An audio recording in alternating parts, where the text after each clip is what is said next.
Salut à tous et à toutes et bienvenue dans cette nouvelle vidéo. Donc aujourd'hui je vous fais une vidéo sur l'aménagement d'un terrarium tropical. Donc je l'ai déjà fait, c'est pour vous donner une idée, des idées pour vos aménagements de terrarium tropical. Donc ça peut servir pour à peu près tous les reptiles tropicaux, donc plus pour les lézards. Par exemple les gecko à crête ou des petits Felzuma, parce que là c'est pas un terra très grand, c'est un 60-45-60. Donc je vais aménager, donc j'ai des plantes. Donc là c'est un peu le bordel mais voilà. Je vais vous montrer un peu une surprise on va dire. C'est sur ma bouture que j'avais fait, je sais plus si je vous l'ai montré il y a longtemps. Je pense que je vous l'ai montré. Et je vous montrerai, elle a vraiment bien évolué et là je suis vraiment super content. Ça a super bien marché. Donc je vais aménager d'abord les plantes, puis je vais mettre quelques branches. Vous pourrez rajouter des branches parce qu'au final il n'y aura pas beaucoup de branches. Peut-être que je ferai une partie 2 de cet aménagement pour vous montrer un peu les améliorations, parce que là il va y avoir aucun reptile qui va être dedans. C'est au cas où, parce que je vais peut-être, sûrement c'est obligé que je m'achète une femelle Felzuma grandis. Si j'ai un coup de tête, pas un coup de tête puisque je sais comment m'en occuper, etc. Et le terrarium sera déjà prêt, mais si j'en trouve un et puis je fais ça rapidement, ça sera mieux que j'ai mon terrarium de près. Donc voilà, donc je commence l'aménagement, donc on va commencer par les plantes. Donc c'est parti.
presque terminé. Je vous ferai une vue d'ensemble. Donc en fait là j'ai mis des bambous, une écorce, même deux. Donc après je vais installer des bambous, donc je vais vous expliquer comment faire. Donc tout d'abord vous prenez votre bambou. Donc le mieux c'est de le poncer, mais le mien est assez propre, il n'y aura pas besoin. Donc tout d'abord il vous faut, moi ça va être pour deux, donc c'est un grand bambou de à peu près 1m30, 1m50. Alors tout d'abord on va en fait couper, vous voyez, les petits bouts comme ceci, donc à l'aide d'un sécateur,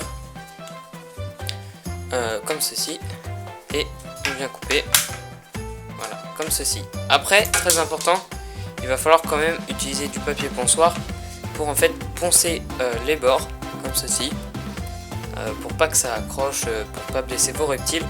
Donc vous faites tous les petits bouts comme ceci, et après il va falloir couper, donc on se retrouve, vous prenez la mesure, par exemple moi, en fait ça va tenir sans rien, donc il faut que je prenne pile poil la mesure, ou à peu près, vaut mieux un peu plus grand que trop petit, parce que ça va être comme ça, tandis que si c'est trop petit ça pourra pas rentrer.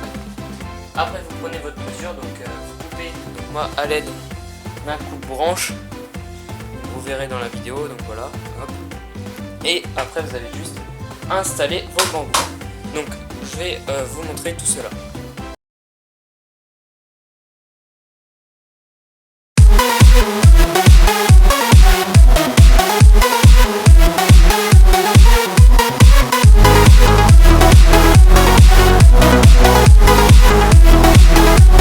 Donc voilà, donc j'ai fini l'aménagement du terrarium, donc finalement je ne ferai pas de partie 2 parce que j'ai pu ajouter les bambous.